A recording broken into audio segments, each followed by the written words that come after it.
Good morning everybody and welcome back to I Loaf You. Today we are going to be making scalloped potatoes.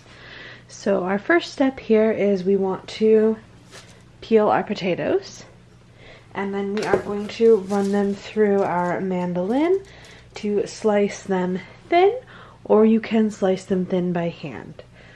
So we are going to get started with that.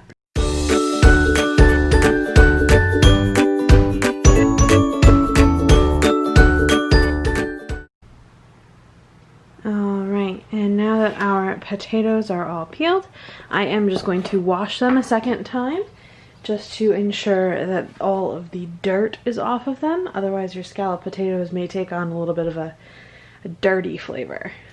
Alright, so if you're using a mandolin, just be very careful. The blades can be very sharp.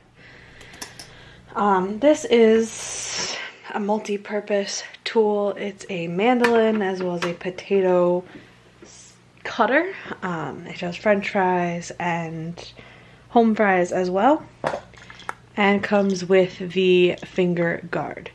If you have the finger guard for your mandolin, please use it. Nobody needs to be a hero and pretend that you don't need it. It's safer just to use it. So we are just going to go through. Mine doesn't have much of a settings option for how thick or thin to make it. I will show you how thin they are finished product. But we are going to go right through and get these all sliced.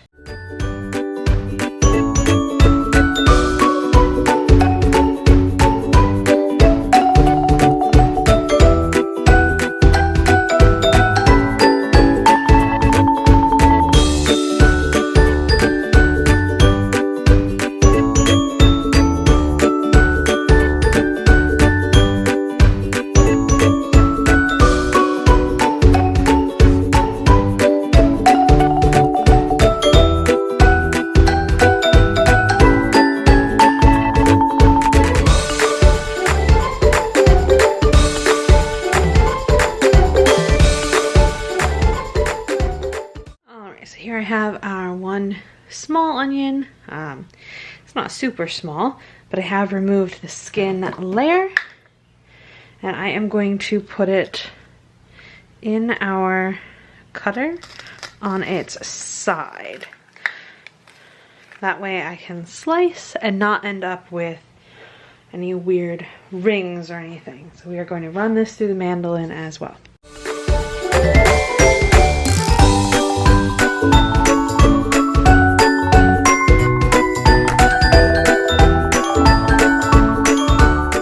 Alright, so now I'm putting on a glove just because it makes this much easier for me handling all these things, because everything is very cold and my hands get very cold very quickly. We're just going to break up our onions.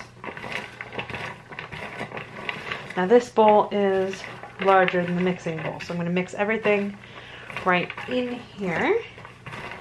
I'm picking up half and I'm dumping in some of our potatoes. We just want to mix the potatoes with the onions. Now this that I'm making now is going to make more than one pan. So I'm going to split them up.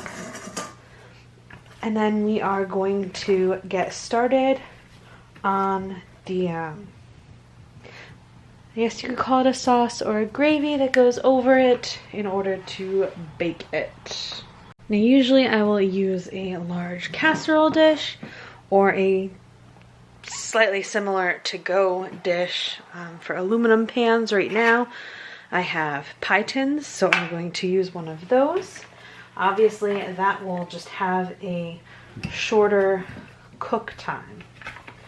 So I just want to fill in your bowl.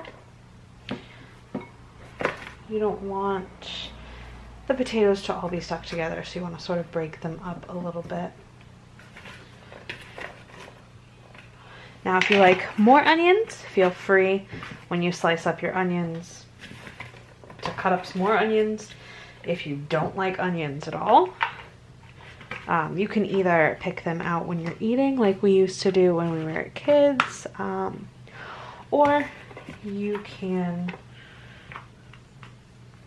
just omit those. I would add onion powder into your sauce when you make it, if you are going to skip the onions, or garlic to your mix. All right, so that is that, and we are going to get started making up our sauce. So at this point, we are going to start our roux. Now this is backwards from any recipe that you will see in a cookbook. This is my grandma's recipe. So we are actually going to start with the roux. Any recipe you see nowadays will tell you that you want to make your roux and set it aside and add it in last.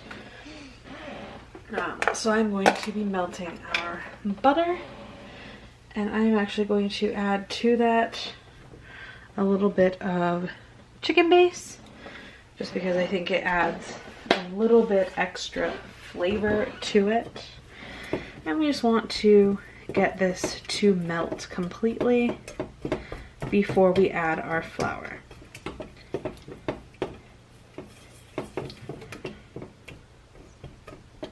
You can also at this point add your salt and pepper in as well.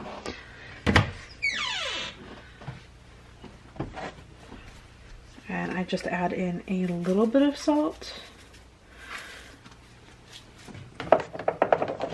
just because the chicken base can be a little salty sometimes, and a bit of pepper. If you don't want to see the pepper in your scalloped potatoes, I do suggest using white pepper. However, I don't care, so I'd rather see it and know it's there. So now that our our butter is melted, I'm going to grab just a little bit of flour. You can always add more flour. You can't add less flour. So if you take a little bit and mix that in first, then if it's still too thin for a roux, then you can add a little bit more. I think what I add will be just perfect. Yeah, you see it dries up and makes more of a paste. There are measurements online if you want to look up exact measurements for a roux. However, again, this is I'm sure we've all gotten recipes from our grandparents in the past, and we love how specific recipes from grandma can be with no measurements. So I have gotten used to doing this by eye. So now I am going to add in milk. You could add heavy cream instead if you want. And you just want to whisk this up. You want all that roux to break down and incorporate. I'm probably going to add a little bit more milk.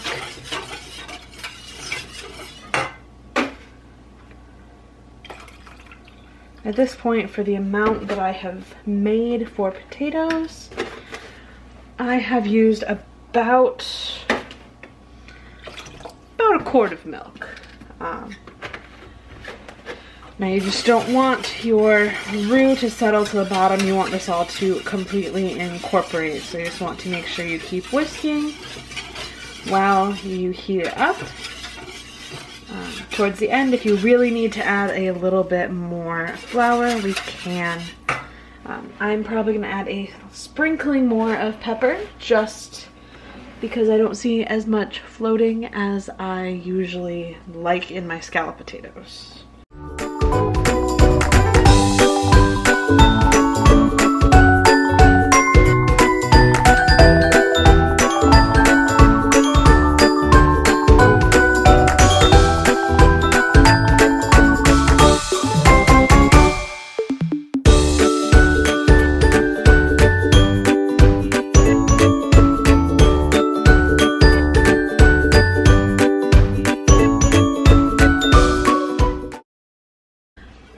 So you can see here we are getting a little bit thicker. Just want to make sure you keep stirring with the whisk across the entirety of the bottom. We are going to bring this up to a boil. You'll notice it gets a little bit thicker. You'll feel a little bit more resistance on your whisk. Just want to keep stirring so you're sure that you are not going to burn anything to the bottom of your pan. If for some reason you do burn a little bit to the bottom of the pan, it's not the end of the world. Just try to avoid that when you are pouring it over your potatoes. And it's just a little more cleanup work on your end if that is the case. But we are going to bring this to a boil. We are nice and thick the way it needs to be. You can see that the entire thing is sort of moving as a whole, as opposed to the whisk moving through. I'm just going to keep whisking here until we are at a boil, and then I will pull this off and pour it over top of our potatoes.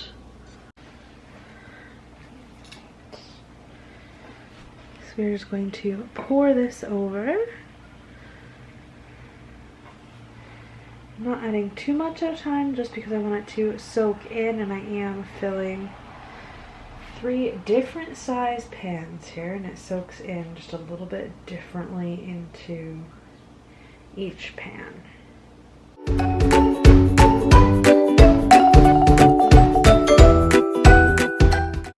Now obviously you would use less potatoes, less onions, and less cream if you were doing this for just a smaller pan or just one pan. I'm going to actually share. My husband does not know that yet, but we are going to be sharing. So 3 separate pans for the 3 separate households based on their size.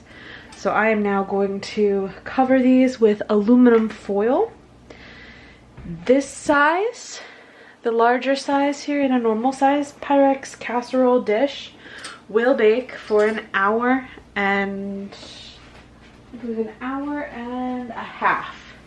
So for the first hour, you will have it covered in a 350-degree oven, and then for the last half hour, no, I'm sorry, hold that thought, let me check my attempt at a recipe here.